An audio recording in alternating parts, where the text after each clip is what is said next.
Genesis chapter 18, verses 1 through 15. The Lord appeared to Abraham by the oaks of Mamre. As he sat at the entrance of his tent in the heat of the day, he looked up and saw 3 men standing near him. When he saw them, he ran from the tent entrance to meet them and bowed down to the ground. He said, "My Lord, if I find favor with you, do not pass by your servant. Let a little water be brought and wash your feet, and rest yourselves under the tree. Let me bring a little bread that you may refresh yourselves, and after you may pass on, since you have come to your servant." So they said, "Do as you have said." And Abraham hastened into the tent to Sarah and said, "Make ready quickly 3 measures of choice flour, knead it, and make cakes." Abraham ran to the herd and took a calf, tender and good, and gave it to the servant who hastened to prepare it. Then he took curds and milk and the calf that he had prepared and set it before them, and he stood by them under the tree while they ate. They said to him, "Where is your wife Sarah?" He said, "There in the tent." Then one said, "I will surely return to you in due season, and your wife Sarah shall have a son." And Sarah was listening at the tent entrance behind him. Now Abraham and Sarah were old, advanced in age. It had ceased to be with Sarah after the manner of women. So Sarah laughed to herself, saying, "After I have grown old, and my husband is old, shall I have pleasure?" The Lord said to Abraham, "Why did Sarah laugh and say, 'I shall indeed bear a child now that I am old'? Is anything too wonderful for the Lord? At the set time I will return to you in due season, and Sarah shall have a son." But Sarah denied, saying, "I did not laugh," for she was afraid he would say, "Oh yes, you did laugh." This is the word of the Lord. Thanks be to God. Thank you very much, Alyssa. Very, very well done.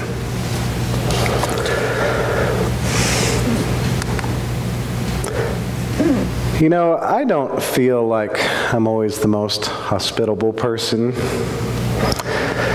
Now, sure, in some ways, I'm pretty hospitable. Of course, in ministry, we have somebody drop by the church, want them to feel at home by all means. And I think I'm better about that kind of stuff when I am in an intentionally Christian context like this, where I have a particular role to serve in, where I really obviously should be going out of my way to welcome people. But let's say I'm at the house on the weekend, spending time with my lovely wife or something, and sure enough, there's a knock at the door. Happens often enough, right? Actually, I'm thinking just the other day this happened. A random knock at the door. We look to each other. "You expecting anybody?" "No." "You?" "No." "What the heck? Who's at our door now?" Ugh. So I go to the door reluctantly and open it. Yeah, expecting it to be some kind of salesman or something. And sure enough, it is. Some kid saying he represents a siding and window company, wants to schedule time for a representative to come by and give us a free estimate. And of course, I'm instantly a little bit more irritated because of all people interrupting our time together, it's some salesman with some pushy sales tactics trying to win us over. Not in the mood. I don't want to deal with it. So I quickly come up with some, try to be gentle way of saying that we don't want any, so he'll go away. He goes away, I'm happy about it, and we go on with our day. Now, if I'm in a more Christian, churchy kind of mood, I can relate better to Abraham in this story today. But if I'm in a mood more typical of my personality, it reads like a different language to me. When I have some stranger stop by unexpectedly, I'm not so willing to jump up and run to them, finding ways to humble myself and show the utmost respect like Abraham does, or pleading with them to have some refreshments and stay for a while. You know, I think of this extravagant kind of hospitality, and I think about Garland and some of the things we talked about yesterday and have been sharing since. You know, I think of him, if you were to visit from out of town, he'd be sure to fill up your gas tank for you. He and his brother Stanley would even rock the car back and forth, squeezing in every last drop of gas that could possibly fit into that car, just so you would have a full tank of gas after come visiting. Or I think about when Austin happened to be over there. Garland always thought that Austin needed to put on some weight, so he'd just run to the kitchen and start putting out all this food for Austin to eat. You know, I think about this extravagant kind of hospitality, and Garland comes right to mind, and that warm, beautiful smile of his. It just draws you right in. So that, I think, to me, relates more to what Abraham's doing here in this story. Because Abraham is showing exactly that extravagant hospitality, and here doing so to these complete strangers here. This is actually a very important lesson for who we are supposed to be, not just at church, but in our personal lives. It's about hospitality. Abraham shows how hospitable we are actually supposed to be. You know, this is even set up against the rest of this chapter and then the following chapter. It's set up intentionally against the Sodom and Gomorrah story.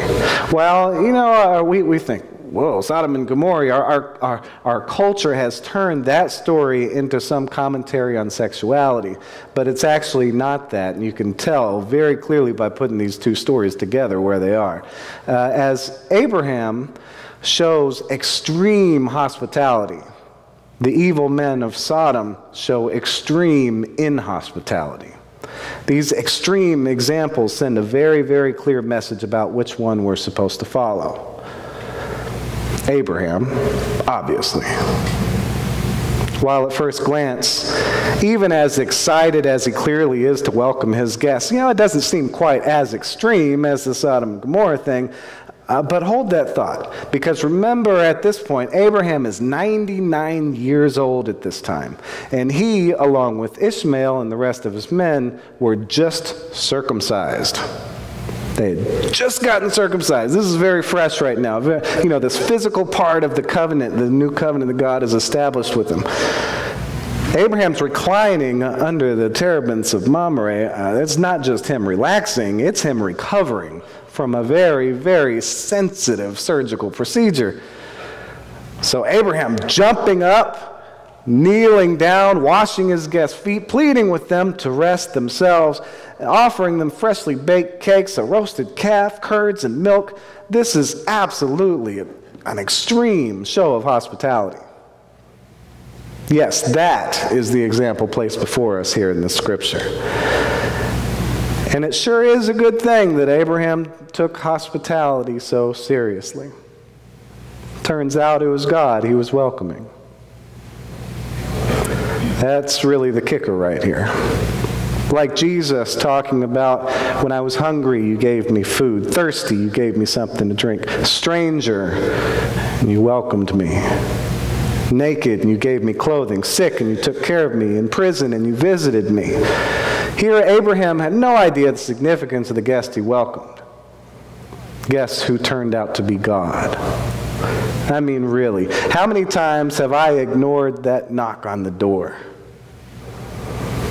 How many times have I brushed off a guest with some way to say that I don't want any, just to get them to go away? How many times have I turned away an encounter with God? And how much worse would I be if I were feeling down and out for whatever reason? Feeling more irritated and really not wanting to deal with anybody. You know, hopefully not so bad as having just been circumcised as an adult, but, you know, like having a bad day, not feeling well, having lost a job, grieving the loss of a loved one. Anything like this would just compound my lack of hospitality toward a random stranger. And God made the right choice with Abraham, though. Abraham jumped up, welcomed those guests lavishly, and they happened to have a very, very important message for him. Despite being 99 years old, he and Sarah, far along in years, never having a child of their own, far beyond the point where that was even something to consider, these strangers promised them a child. An impossible promise, an impossible joy for them to have. Sarah, overhearing it, found it funny, though also, I think, with a bit of sadness. I'm old. My husband's old. I'll have this kind of joy? Ha! Yeah, right.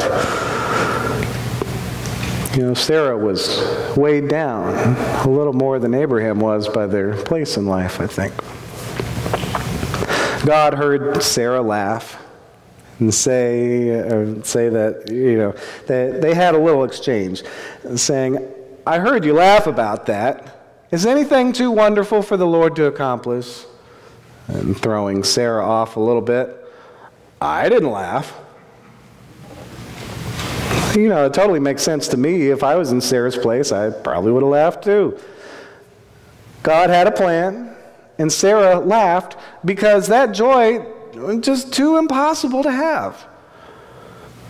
Yet in the end, while Sarah thought she knew how the rest of her and Abraham's lives would play out, God got the last laugh. She did become pregnant, and they did have a child a year later, named him Isaac, meaning he will laugh. Because of their random, unexpected interaction with God, because they welcomed strangers into their lives who turned out to be the Lord, they received joy in their lives that really did seem impossible. And without God's doing, it was impossible. In Paul's letter to the Romans, he explains that suffering is not so bad because it produces endurance. We must endure suffering, not just in the sense of surviving it, but maintaining who we are as Christians throughout it. That endurance that builds up as we practice our faith in hard times, it creates character. It makes us more fully the Christians we want to be and that God wants us to be. The Christians we are better at being on Sunday morning. That endurance produces character. It makes us better Christians every day at home in our personal lives. And being more Christian through and through, not just Sunday, but every day, that produces hope for us personally and for all the world together. Putting that into the context of today's story, whether or not we feel like answering the door, or we're having a bad day, or whether we're feeling old and tired, or lost a job, recovering from a procedure, not feeling well for whatever reason, or in the midst of an overhanging cloud of grief from losing a dear loved one. Jumping up to welcome a fellow human being into our lives, practicing our faith no matter what day it is, at any unexpected moment. That in itself opens the door for hope. For God to do great things beyond anything we could ask for. It could very well just be the thing that brings that unexpected, even impossible joy into our lives that we need so desperately. Our readiness to encounter the Lord, it opens the door for the Lord to interact with us. It's in that interaction with the Lord that we find joy that we never saw coming. And perhaps never believed could happen at all. May we choose Abraham's example to follow and open our hearts wide to the possibilities that God has to offer. Amen.